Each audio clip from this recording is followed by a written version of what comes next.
It's uh it's pretty jarring, you know. When we think about Christmas, we usually picture, crackling fireplaces and warm gatherings. But this year, Christmas in Ukraine brought a very different kind of crackling. Yeah, a much more ominous sound. Exactly, the sound of Russian missiles, tearing through the sky. It's a grim reminder that even during the holidays, conflict doesn't take a break. Right.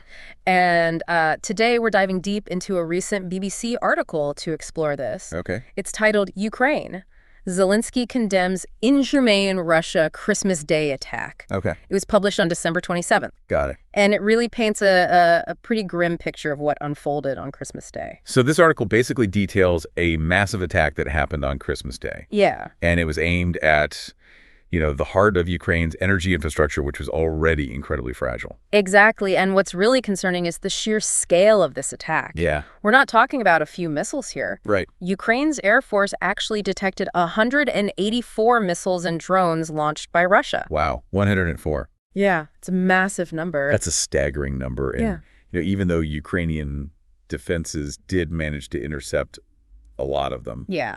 the ones that got through really caused a lot of damage. For sure. They plunged cities and towns into darkness. And this was, right in the middle of winter. Yeah, it's a calculated move by Russia, I think. Oh, definitely. Targeting that energy infrastructure, especially as winter sets in. Right. Just imagine trying to celebrate Christmas in Kyiv, huddled in a metro station for safety while the temperatures outside are just plummeting. And the article has this really chilling quote from a Kyiv resident named Sofia Litvinenko. Oh, right. Yeah, I remember that. She says, "Of course I want to be at home and celebrate, but we had to shelter because it's scary to stay at home." Yeah, it's just heartbreaking. It is. This is the reality for so many Ukrainians right now. It's crazy. Like, even just the simple act of, celebrating a holiday becomes dangerous. And full of uncertainty. Absolutely. And it's not just Kyiv either. Right. The article talks about how in Kharkiv, 500,000 people were left without water, electricity, or heating, and it was bitterly cold. It's a full-blown humanitarian crisis. Yeah. This isn't just an inconvenience. It's really serious. And we have to remember,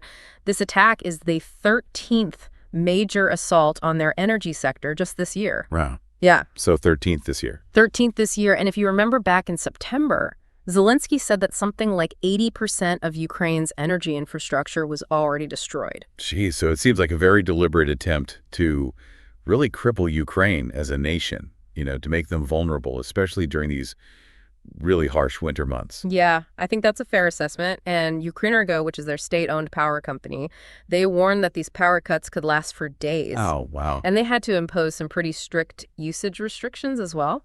And on top of everything else, there were reports of a Russian missile crossing into Moldovan and Romanian airspace during this attack. Yeah, that incident definitely raised tensions. Oh, absolutely. It just shows how quickly this conflict could escalate beyond Ukraine's borders. Moldova's president, Maya Sandu, actually condemned that violation of their airspace. Right. And confirmed that a missile was detected in their territory. Right. But Romania denied that the missile entered their airspace. Yeah, it's a bit of a confusing situation. Nothing, right. But either way, it just highlights how precarious the situation is for these neighboring nations. Right. And really the potential for this conflict to just keep widening. And in the context of all these attacks and regional anxieties, it's important to remember this is only the second time Ukraine has celebrated Christmas on December 25th. Right. So they shifted away from the traditional January 7th celebration that a lot of Orthodox Christians observe. Yeah, it's a relatively recent change, and it adds another layer to understanding the whole cultural and religious dynamics of what's happening. And despite all this darkness and uncertainty, the missile strikes, the power outages, there are these glimmers of resilience that we see. That's really what I find so fascinating. Yeah. Can you tell me more about what you found? Well, the article tells this really powerful story about Alexandra. Okay. She's another Kyiv resident, and even though she and her family had to take shelter, she told Reuters Christmas is not canceled. Wow. She and her family were planning to celebrate with traditional food and drink as soon as it was safe to leave their shelter. It's a powerful statement. It is. Like they're refusing to let violence and fear just extinguish the spirit of the holiday. I know it speaks volumes about the strength and determination of the Ukrainian people. Absolutely. Their commitment to holding on to hope and normalcy, even in the face of all this hardship. It's a really stark reminder of the human cost of this conflict. Yeah. But it's also an inspiring testament to just how powerful the human spirit really is. It really makes you think, what can we learn from their resilience? Yeah. What can we learn from their determination in the face of such incredible adversity? That's a really powerful question. It is. And as we continue this deep dive, Right. we're going to delve even deeper into this conflict, Okay. exploring not only the military and political dimensions, Right. but also the profound human impact on individuals and the nation as a whole. Sounds good. I'm ready when you are. This attack on Christmas Day, it feels very symbolic in a way. It does. It really forces us to confront the reality of war, intruding on a time that's supposed to be about peace, For sure. about togetherness. Yeah, and while the destruction is, obviously devastating, Right. I keep thinking about those stories of resilience coming out of Ukraine. Yeah. It's almost like they're being defiant in the face of this aggression. Oh, absolutely. Their spirit is definitely not broken. Not at all.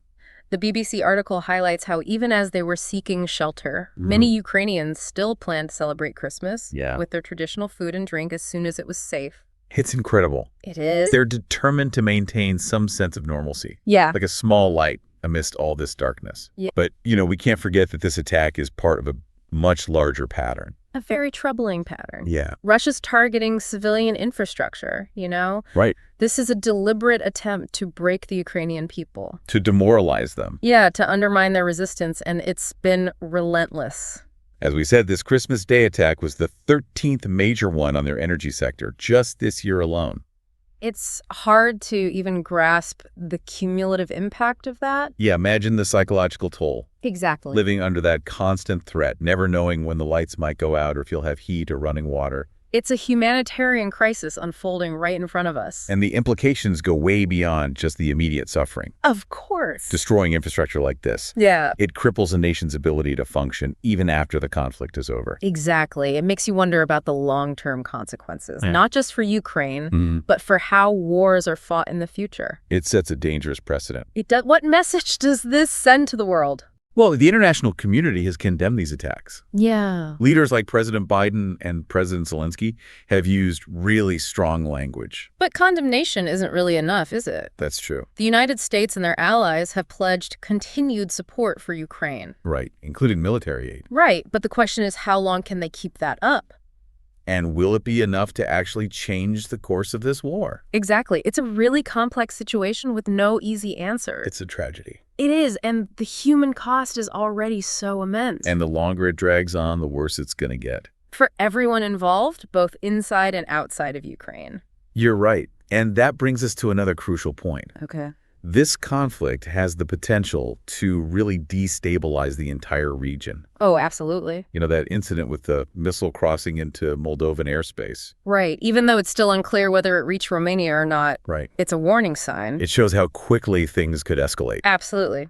Moldova confirmed it was in their airspace. Right. And Romania denied it. But either way, it just shows how volatile the situation is. Yeah. And the potential consequences of further escalation are pretty terrifying. It's true. We could be talking about a conflict that draws in other countries Right. and spirals into something much, much bigger. And we're approaching the 1-year mark of this war. I know. It's hard to believe. What started as a regional crisis has become a global problem With huge implications for international security. for the future of Europe. Absolutely. And amidst all of the geopolitical analysis and the military strategies, Right. we can't forget the human side of all of this. Yeah, the families in shelters, the children who've been separated from their families. People just trying to survive. These are the faces of this war. They are, and we have to keep telling their stories. Absolutely. And even though the future is so uncertain, Yeah.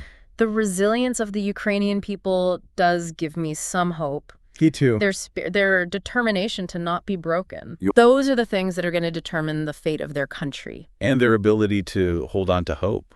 Yeah. To celebrate, even in these dark times. It really speaks to the strength of the human spirit. It does. It makes you wonder, what are the roots of that resilience? Right. What can we learn from them? Not just about surviving hardship, but about the power of community and tradition.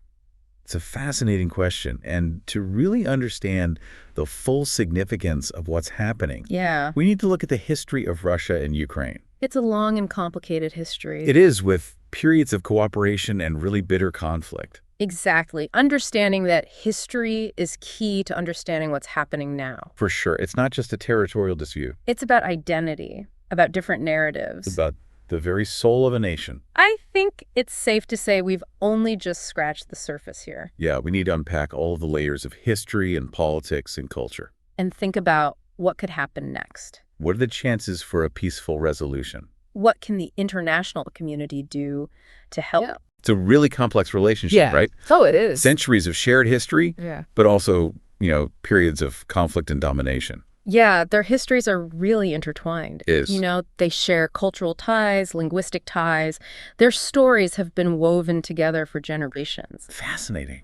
It is, but at the same time, it's also a history marked by, domination and control. Right. And that makes this Christmas Day attack even more disturbing, Yeah. to target civilians, to disrupt a holiday like that. It feels deliberate. It does. It's like you're not just trying to cripple infrastructure, but Yeah. also to really crush their spirit. Exactly. And it raises some big questions, too. Yeah, for sure. Does inflicting this kind of suffering actually break a nation, or does it make them even more determined to resist? It's a good question, and I think history shows us examples of both. We've seen incredible resilience from Ukrainians, Absolutely. their determination, their courage, but at the same time living under constant threat. The fear, the uncertainty, It takes a toll. those wounds run deep. They do, and they can take a long time to heal. And rebuilding after a conflict like this, It's not just about physical reconstruction. it's about so much more. Right. It's about addressing that trauma, rebuilding trust, giving people hope for the future.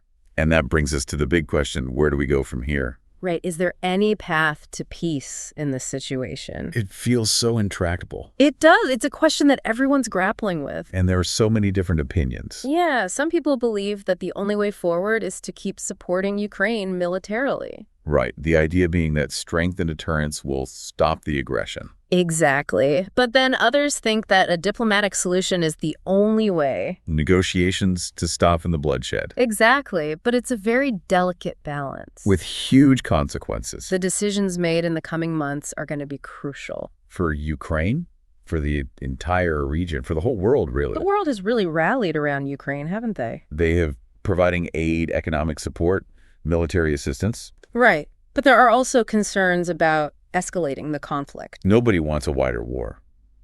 Absolutely. Too much is at stake. But it's easy to get lost in all the political maneuvering. Yeah. We have to remember that real people are at the heart of this conflict. Human leaves hopes and dreams. It's important to remember that. And seeing the resilience of Ukrainians, it really gives me hope. Me too. Celebrating Christmas, even under the threat of attack, It's amazing. It reminds us of the power of hope, the importance of community, the strength of the human spirit. It's a powerful image to hold on to. It is a little bit of light in a very dark time. This has been a really thought-provoking deep dive. It has. Stark reminder of the cost of war, especially when it disrupts a time that's supposed to be about peace.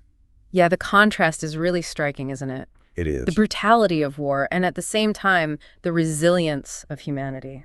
It makes you think about how fragile peace really is It does. and how much we need understanding and compassion Even when things seem impossible. as we start the new year. Let's hope for peace, for dialogue, for a way forward. I hope so. And let's draw inspiration from the Ukrainian people, Yeah. their resilience, their determination to work for a better world. A more peaceful world. Thanks for joining us on this deep dive, everyone. It's been a pleasure. Until next time, stay curious, stay informed, and stay hopeful.